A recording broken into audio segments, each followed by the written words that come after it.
Okay, so my question for you in this video is, would you like the internet to be dominated by AI generated content? And that means AI generated videos on YouTube dominating YouTube, and all text articles and news media only providing AI generated content. So this is something we're going to look into in this video. And as you can maybe sense, this is a very important topic. And we're going to go through why it's actually likely that it could be like this in the future. And then I'm also going to go through why, in the big perspective, we should be careful with this. Because if you zoom out and look at different factors and mechanisms that are at play, you can quickly and easily see that there are some serious issues with this if it happens. Okay, and you can also consider like whether or not you are a content consumer, like a person watching videos, which you are right now, made by humans like me, or if you are a content creator like me that like to share knowledge and provide information online, whether or not you are one of these two kinds of people that use the internet. This is going to be really relevant for you. And I also want to reach out to my fellow content creators online to consider this, because this is a huge big deal for us. Like, we're basically at risk of being completely outcompeted by AI. And by the way, if you didn't know this, one of the reasons that a lot of actors in Hollywood, they are striking and protesting basically against, among other things, AI created content.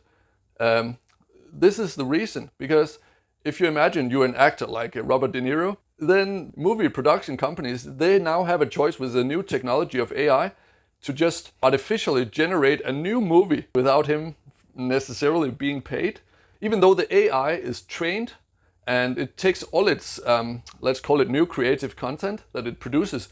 It is created based on old content that is made by Robert De Niro, his old movies. So that's how you train an AI. Okay, so we're going to look into this now, like why it could be a problem and how it could be managed. Okay, so let's get started. So first of all, instead of just going with the flow and just, a lot of people, they say online that, hey, we got ChatGPT, let's just start using it and not think about if there should be a legal framework for how we use it. You know, it's actually a powerful tool, and it's going to be part of the future in one way or the other, but I think it's important that we are active in deciding how it's going to be used. Because now let's get to the core of the situation here. If you zoom out from the very big perspective, if everybody started to use AI, also like content creators, all YouTubers, they started to just produce their video artificially, they could pump out 1 million videos per day that were artificially generated. What would that do to the internet? Well, first of all, it would overload the infrastructure of the internet. It would completely overload like the bandwidth of the internet, like physically through all the wires that we use, and also like Starlink, whatever. It would completely destroy the functionality of the system with overloading it. This is basically how hacker attacks also work, by overloading systems. Okay, so physically, it's not possible to work at this scale.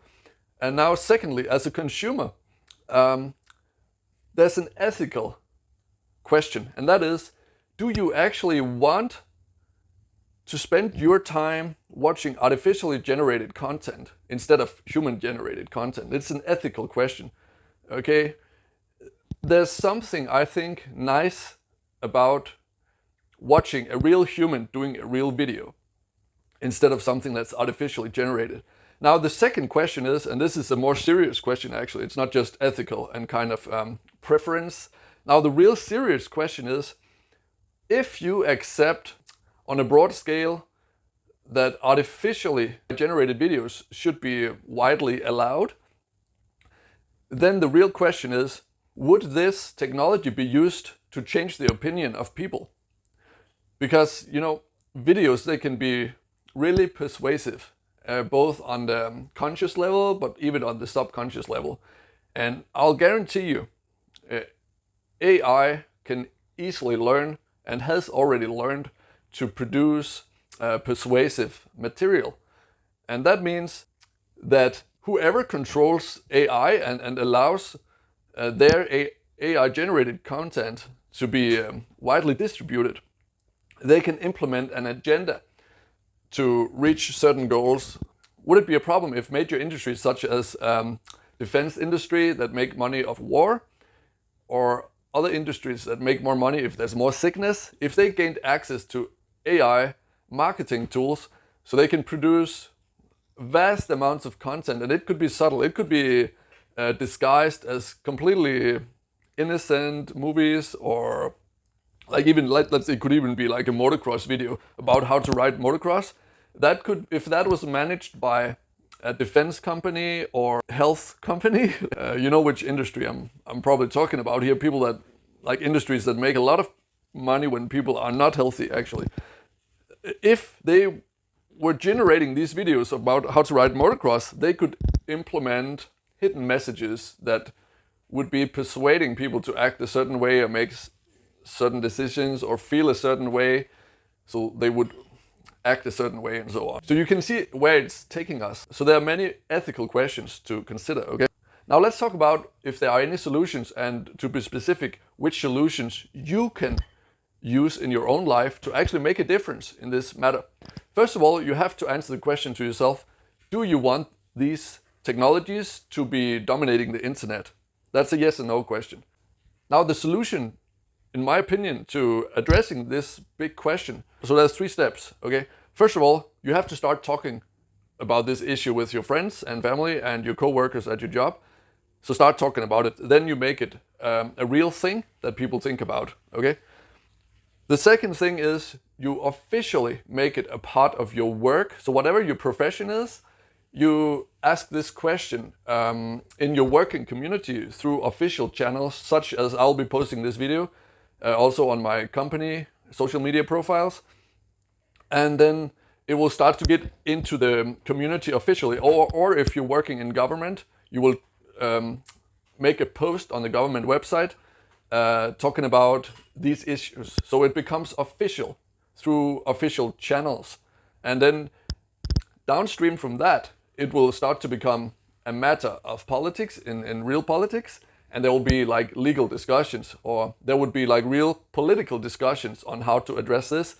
And there could even be like online polls that people can vote on to see what people's opinions are. So step number 3, the final step, is that when it becomes a legal matter that is addressed by the government, so by legal matter I mean a new law that is going to be hopefully voted on, well, then you have a chance to actually make a difference and vote on something or somebody who has a certain opinion or the same opinion as you about these matters. And then you have actually accomplished something and will make a difference. Sorry for making this video a bit long. Make sure you share it with a friend. If you think it's relevant, give it a like. If you want to support the channel, check out my online courses in the description.